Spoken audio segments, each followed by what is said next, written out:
Bueno, vamos a comenzar a leer el Salmo 129 y entramos en el penúltimo tríptico de la serie de cantos de las subidas.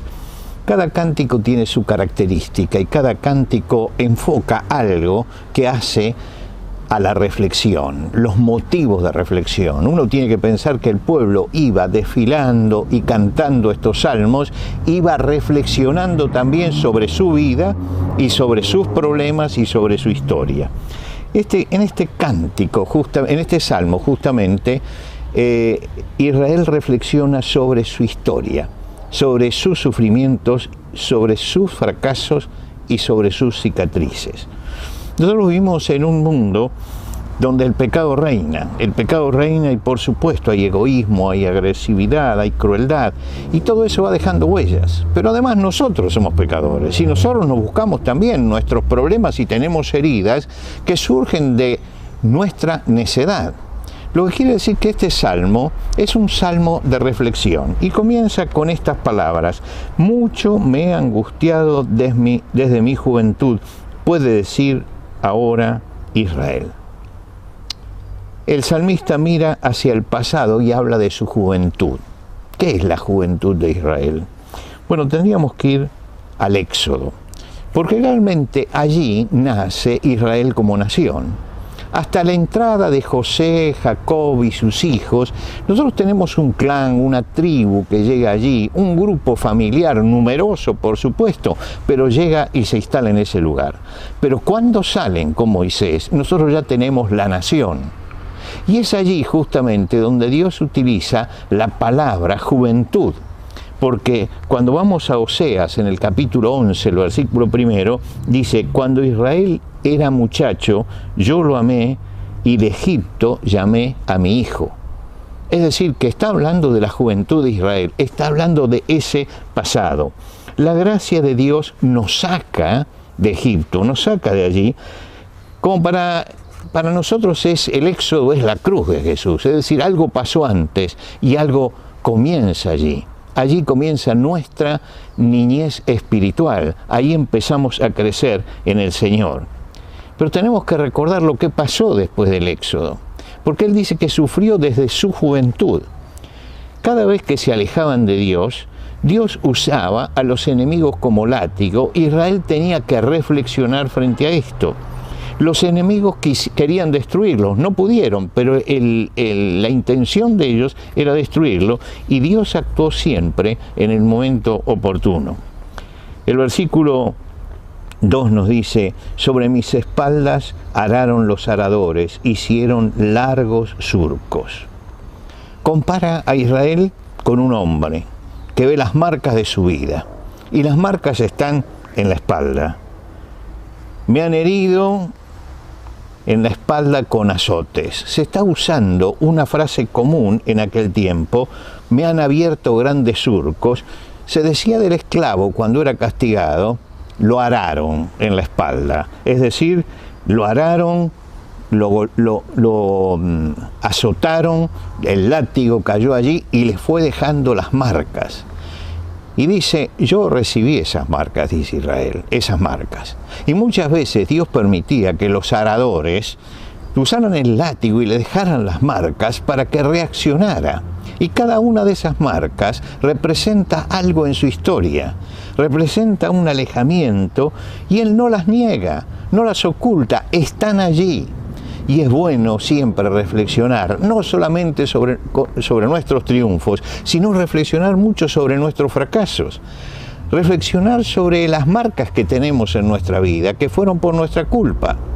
Israel en ese cántico está reflexionando, y reflexiona que tiene muchas marcas de los aradores sobre sus espaldas. ¿Y por qué las tiene? Porque el Señor al que ama disciplina y azota a todo el que recibe por hijo. Lo dice Hebreos en el capítulo 13, el versículo 6. Dios es un Dios que tiene también su forma de corregirnos y de dejar marcas en nuestra vida. Sin embargo, hay una nota de victoria que aparece tanto en el versículo 2 como en el versículo 4. El versículo 2 dice: mucho me he angustiado desde mi juventud, mas no prevalecieron contra mí. Recordemos la historia de Israel. cada vez que se alejaba de Dios, eran castigados. Y los enemigos venían para destruirlo, pero nunca los enemigos prevalecieron y llegaron a destruir al pueblo hasta el día de hoy.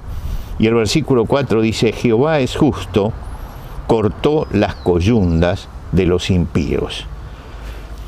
Cuando el esclavo era azotado, se lo ataba con riendas a un poste. Y mientras que estaba atado en aquel lugar como si fuera un animal, se descargaba sobre las espaldas el látigo haciendo los surcos del que habla este salmo. Los humillaban con los golpes, los dejaban en exhibición delante del pueblo. Era una lección práctica para todos los esclavos ver eso. Y muchas veces los obligaban a ver cómo sus compañeros eran azotados. ¿Para qué? Para que ellos aprendieran a no hacer lo mismo que ese esclavo. Ahora, lo que está diciendo Israel es que Dios lo libró de todas esas cosas. ¿Por qué?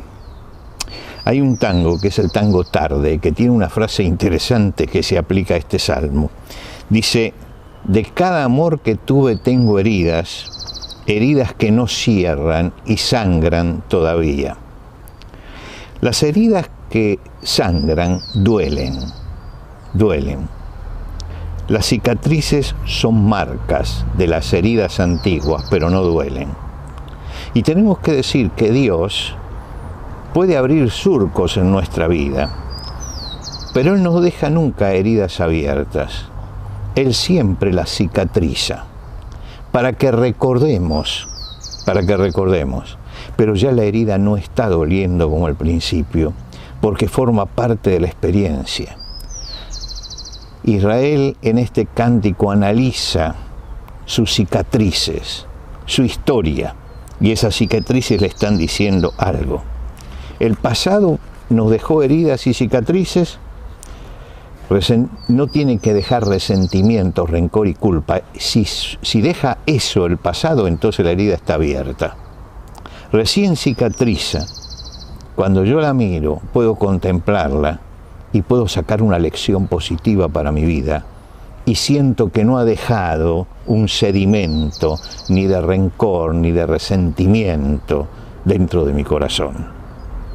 Por último, la segunda parte habla de los enemigos. Serán avergonzados y vueltos atrás todos los que aborrecen a Sión. Fíjense, no dice todos los que aborrecen a Jerusalén o todos los que aborrecen a Israel. Dice que los que van a ser avergonzados son los que aborrecen a Sión. ¿Y por qué señala Sión? Porque Sión es el monte donde está el templo. Por lo tanto, está hablando de los que aborrecen a Dios. Dice que los que van a sufrir son los que se rebelan contra Dios y muestra su destino. Serán como la hierba de los tejados que se seca antes que crezca, de la cual no llenó el segador su mano ni sus brazos al que hace gavillas. Hierba de los tejados. Todos hemos visto algún tejado abandonado que tiene hierba. No tiene raíz, no puede arraigar. Nadie iría a cosechar a un tejado, porque se sabe que eso no sirve. Nadie puede hacer una gavilla de lo que está allí. Y dice que el que se rebela contra Dios es como hierba del tejado. Puede ser que en un momento parezca que tiene vida, pero finalmente, como la hierba del tejado, se seca porque no tiene raíz y no sirve para nada, tal vez para el fuego únicamente. Los que ven al que está en esta situación, dice, no dijeron los que pasaban, bendición de Jehová sea sobre vosotros. No dijeron los que pasaran, esta es la bendición de Dios sobre la vida. No, porque los hubieron destruido. Pero el que pone su fe en el Señor no le desea el mal, ni tiene resentimiento. Y termina el Salmo diciendo, os bendecimos en el nombre del Señor. Una actitud totalmente diferente. Mirar a aquel que se rebela contra Dios y buscar la bendición de esa persona. No formar resentimiento, sino tratar de que la bendición llegue hasta ellos.